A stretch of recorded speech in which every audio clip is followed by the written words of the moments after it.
It is March 18th, Saturday, St. Patty's Day, and I'm just going to read one more from the Manifest Destiny. Caught in the act. To manifest a better life, we must first envision a better life. The word manifest, defined today as to make clear or evident to the eye or understanding, has a fascinating origin. The little definition of the original word was caught in the act. The Latin root manus, meaning hand, seems symbolic of man using hands for conscious actions or making choices.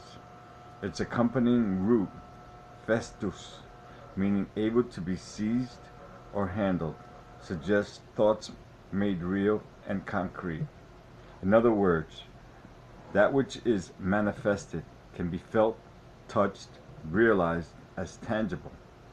Thus, to manifest is to reveal one's true thoughts, desires, and character through action. It is to be caught in the act of who we are. Of course, this applies to both improvement and degeneration. One can be caught in the act of anonymous service or caught in the act of adultery. No matter where or how we're caught in action, understand that no action can be taken without forming first as a thought.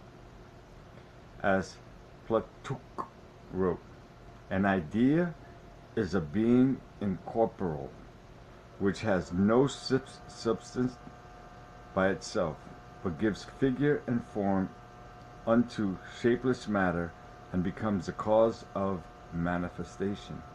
The proverb states it more succinctly, as a man thinketh, so is he. What we do is a manifestation of what we think.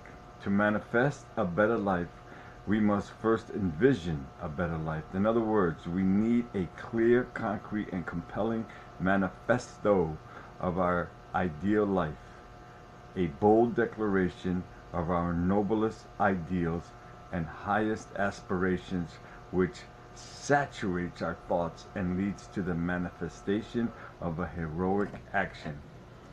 Without such a conscious guide, we will manifest the programmed, contradictory, and limiting junk of our subconscious mind. We will be caught in the act of operating on autopilot, blindly accepting social programming, submitting to false labels, believing negative self-talk, accepting unquestionably what is known to be impossible. To manifest is to reveal one's true thoughts, desires, character through action. And I will show you my manifesto wall. That be it. As you can see, there are pictures and there are things. I won't get any closer, but that's how that looks.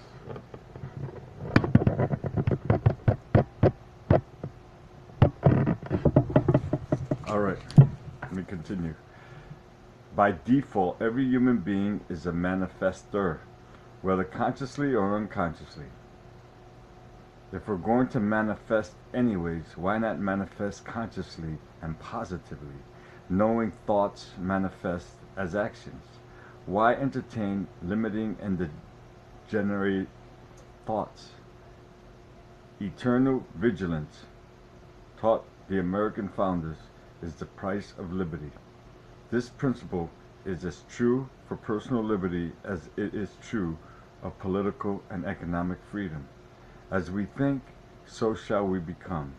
We must guard our thoughts vigilantly, for they will manifest as either tragic or triumph actions. As James Allen wrote in his classic, As a Man Thinketh, a man is a master power that molds and makes. A man is mind, and evermore he takes the tool of thought, and shaping what he wills, brings forth 1,000 joys, 1,000 ills. He thinks in secret, and it becomes to pass. Environment is but his looking glass. Every moment of every day, you are caught in the act of manifesting your thoughts. Will you feel embarrassed or excited, guilty or honorable to be caught in action? So, my thought on this. My thought on the manifesto is I've created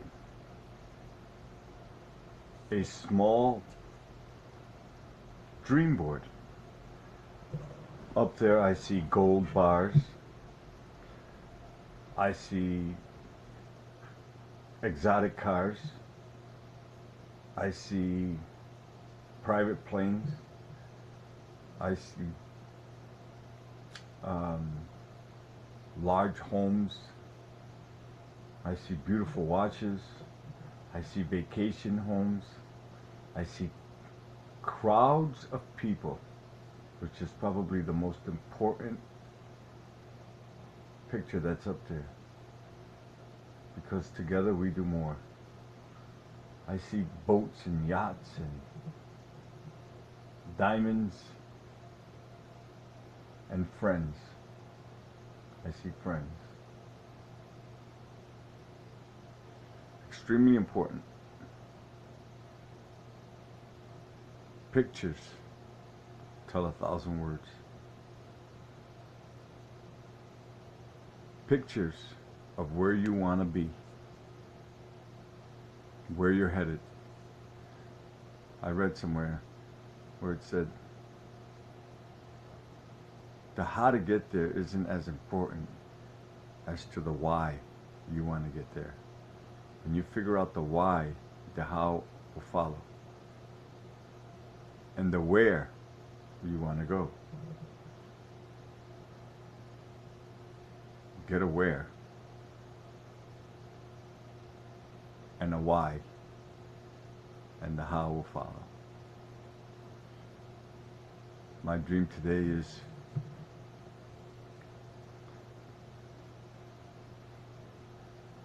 is to retire from the police department with a passive income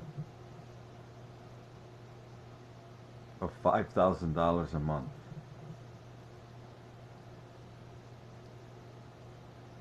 That grows by 3% every year till I die.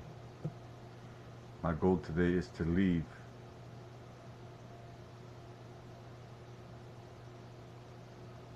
$25,000 for each one of my children. $25,000 in today's dollars. By the time I go, it could be $50,000 or $100,000. $25,000, I think,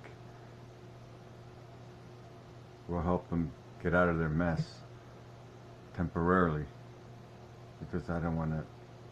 I know that in life, our challenges, our setbacks are what propel us forward if we're strong.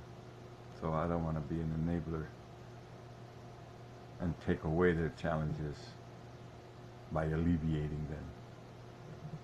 So 25,000, 50,000 would be a good amount to leave my children. My grandson, I'd like to leave him 200,000. At the age of 18, I'll have a good jump start. Hopefully also an education that teaches him how to double that every year, or to double it.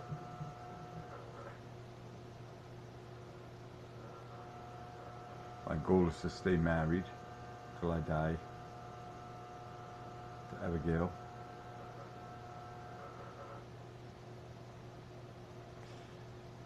And to own a apartment house in Puerto Rico at the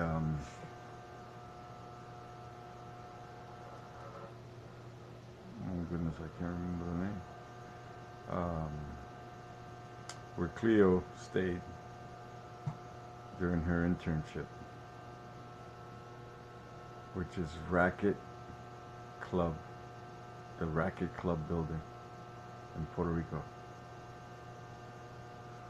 Isla Verde.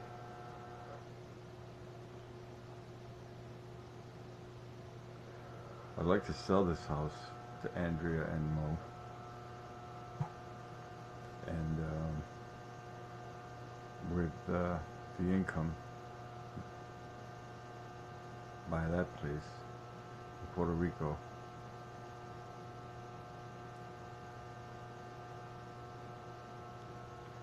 I'd like to have a better understanding of God and be in His grace.